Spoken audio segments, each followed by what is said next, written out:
You get into bed at a reasonable hour. You're tired. Your body feels heavy. But the moment your head hits the pillow, your mind starts racing. Or maybe you lie there, perfectly still, but sleep just won't come. You check the clock. 30 minutes pass. An hour. And now you're thinking about how you're not sleeping, which makes it even harder to sleep. If you're in your late 30s or 40s, this might be happening more often than it used to. And here's what makes it confusing. You're doing everything right. You're tired enough. You want to sleep, but something has changed. What's happening isn't just about being stressed or having too much on your mind. As we move through our late 30s and beyond, cumulative life stress and gradual physiological shifts make our stress recovery slower, like a bucket that's been filling up over the years. And once you understand what's really going on, you'll see why the usual advice doesn't always work. We're going to walk through what's actually happening in your body when you can't fall asleep, why it's different now than it was 10 years ago, and what actually helps. Let's start by recognizing what this really looks like, because trouble falling asleep shows up in patterns. You might notice that you can't seem to turn off when you get into bed. Your mind immediately goes to your to-do list, or replays conversations from the day, or jumps to tomorrow's worries. It's not even that you're particularly anxious about these things during the day, but at night, they feel urgent. Or maybe your body won't settle. You're aware of every sensation. The pillow feels too warm, the room feels too quiet, or every small sound feels too loud. Your heart might feel like it's beating faster than it should for someone lying still. Some people describe feeling almost wired at bedtime, even though they felt exhausted an hour earlier. It's like there's a switch that should flip to sleep mode, but it's stuck in the on position. And here's something many people don't talk about. You might start feeling anxious about bedtime itself. You used to look forward to sleep. Now you dread getting into bed because you know what's coming. The frustration of lying there awake. This creates something that feels impossible to escape. You can't sleep because you're stressed about not sleeping. And you're stressed about not sleeping because you can't sleep. If any of this sounds familiar, you're not imagining it, and it's not a character flaw. As we move into our late 30s and 40s, our bodies accumulate years of stress that make our stress response system more reactive. This isn't about willpower or just relaxing. Something tangible has shifted, and it's connected to how our stress response system works. So what's actually happening? When you can't fall asleep, your brain is doing something very specific. It's triggering your stress response system at exactly the wrong time. Here's how this works. Your body has a built-in alarm system designed to keep you safe from threats. When this system activates, it releases stress hormones, primarily cortisol and adrenaline, that prepare you to respond to danger. Your heart rate increases, your blood pressure rises, your senses become more alert, your metabolism speeds up. This response is supposed to happen when you need it, like when you're facing a real challenge. But when you're lying in bed trying to sleep, your brain can start treating the inability to sleep as if it's a threat. So you get into bed, you notice you're not falling asleep immediately, and your brain interprets this as a problem that needs solving. That triggers the stress response, which releases the exact hormones that make sleep impossible. Think about it. Cortisol and adrenaline are designed to keep you awake and alert. They're the opposite of what you need to fall asleep. Now, here's what changes as we move into our late 30s and 40s that makes this worse. Our stress response system becomes more reactive. Think of it as years of accumulated stress filling up a bucket. We don't recover from stress as quickly as we used to. When stress hormones get released, they stay in our system longer, and the threshold for triggering this response gets lower. This means that things that might not have disrupted your sleep when you were younger, a small worry, a minor discomfort, the thought of not falling asleep fast enough, can now trigger a full stress response that keeps you awake for hours. Your bedroom starts to become associated with this experience. Your brain begins to expect difficulty sleeping when you get into bed. So even before you lie down, your body might start preparing for the battle with sleep, releasing those alertness hormones preemptively. And there's another mechanism at play here. When these stress hormones are coursing through you, your brain stays in what we call a high-frequency alert state.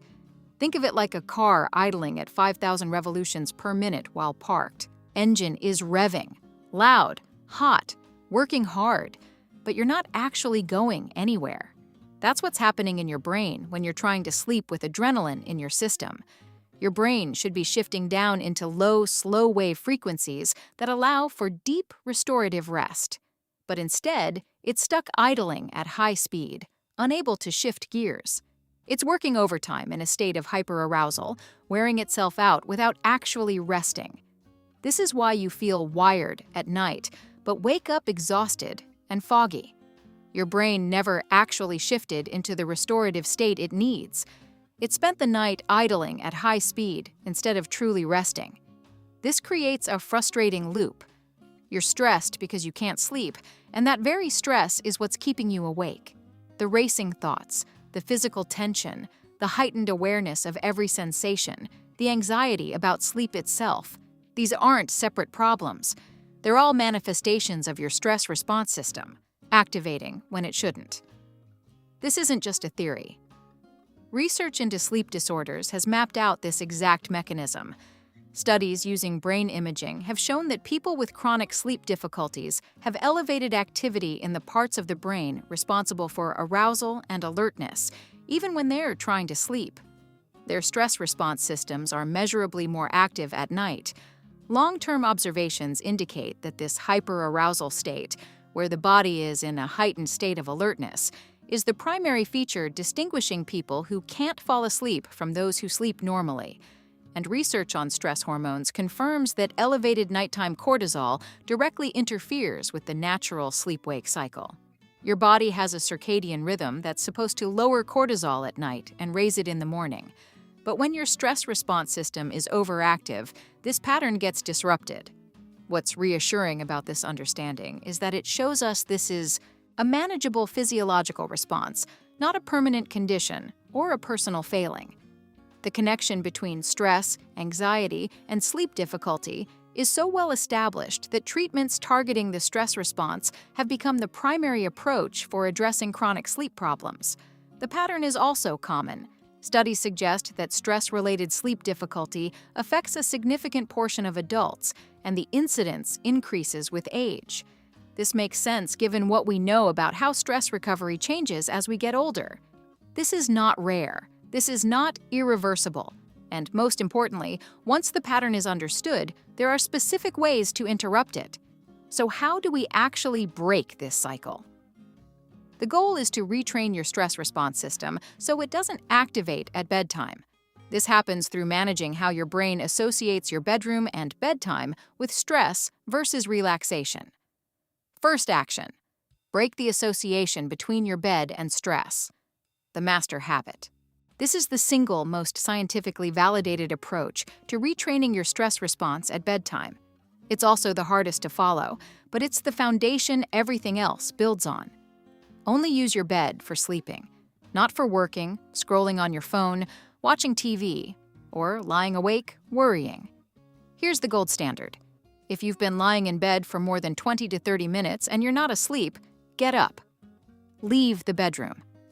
I know this sounds counterintuitive when you're tired, but this is non-negotiable if you want to break the pattern. Staying in bed awake actively teaches your brain that the bed is a place where you lie awake and feel stressed.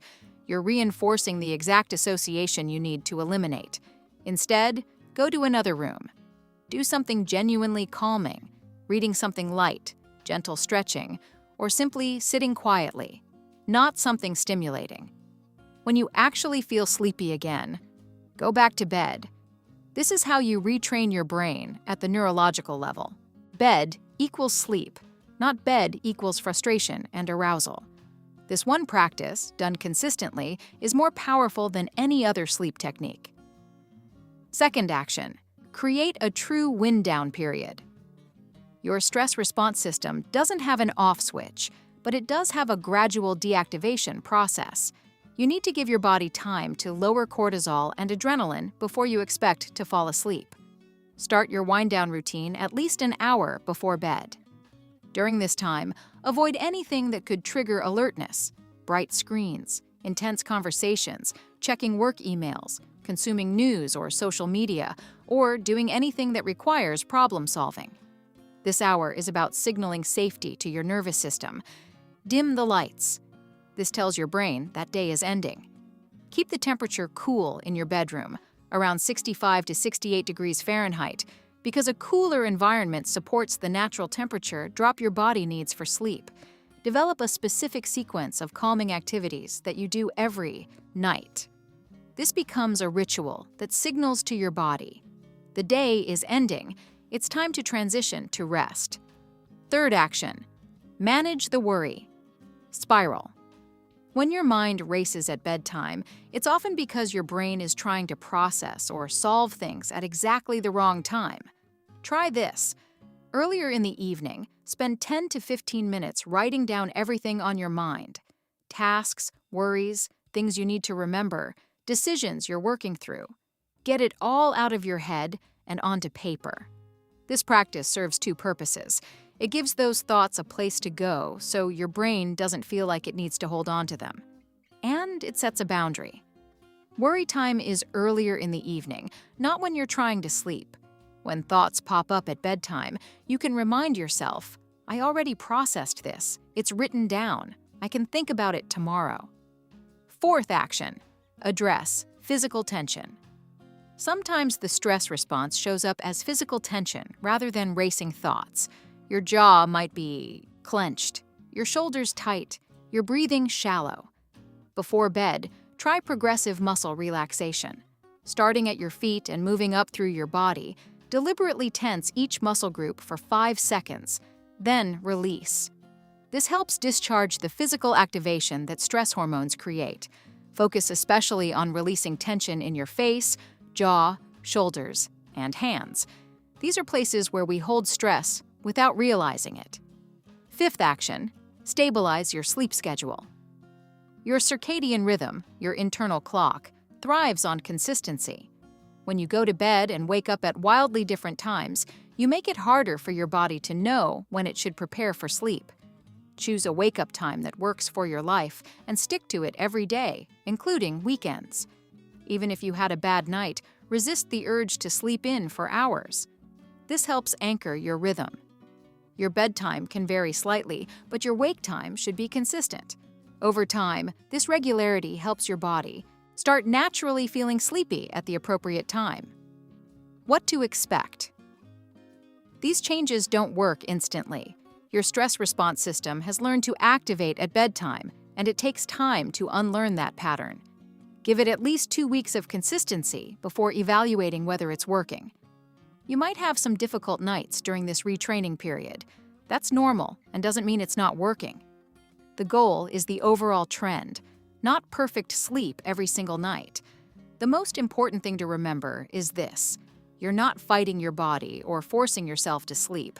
You're creating conditions that allow your stress response to settle, so sleep can happen naturally. Trouble falling asleep as we get older isn't about aging or losing your ability to sleep well. It's about your stress response system activating when it shouldn't, often as a result of years of accumulated stress. Once you understand what's happening, you can work with your body instead of against it.